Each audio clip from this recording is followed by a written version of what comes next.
কংগ্রেস কর্মীর বাড়ির ছাদে ভয়াবহ বোমা বিস্ফোরণ।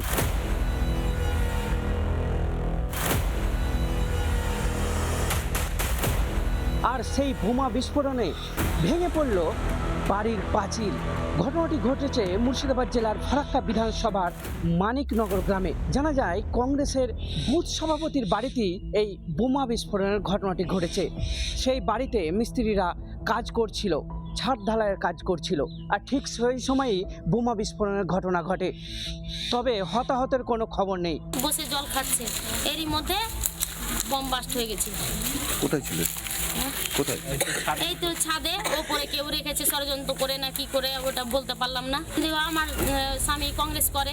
সাধারণ মানুষরা একেবারে আতঙ্কিত হয়ে পড়েছে। আর এই ঘটনায় রীতিমতো রাজনৈতিক উত্তেজনাও ছড়িয়ে পড়েছে। তৃণমূলের তরফ থেকে অভিযোগ করা হয়েছে কংগ্রেস সন্ত্রাসের মাধ্যমে ফারাক্কা বিধানসভায় জিততে চাইছে।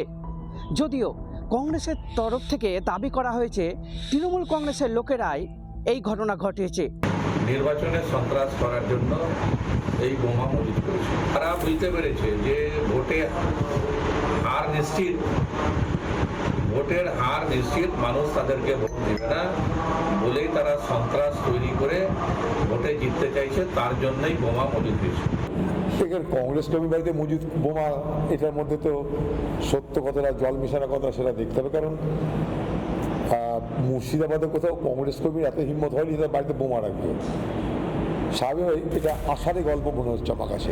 বিধানসভা ভোটের আগে এই বোমা বিস্ফোরণের ঘটনা রীতিমতো রাজনৈতিক উত্তেজনার সৃষ্টি করেছে এলাকায়। মুর্শিদাবাদ থেকে সৌমিত্র দাস, রিপাবলিক বাংলা। নানা ধরনের কন্টেন্ট দেখার জন্য লাইক করুন, শেয়ার করুন আমাদের ফেসবুক পেজ, সাবস্ক্রাইব করুন আমাদের ইউটিউব চ্যানেল। পাশাপাশি অন্যান্য ব্রেকিং নিউজের জন্য অবশ্যই চোখ রাখুন রিপাবলিক বাংলায়।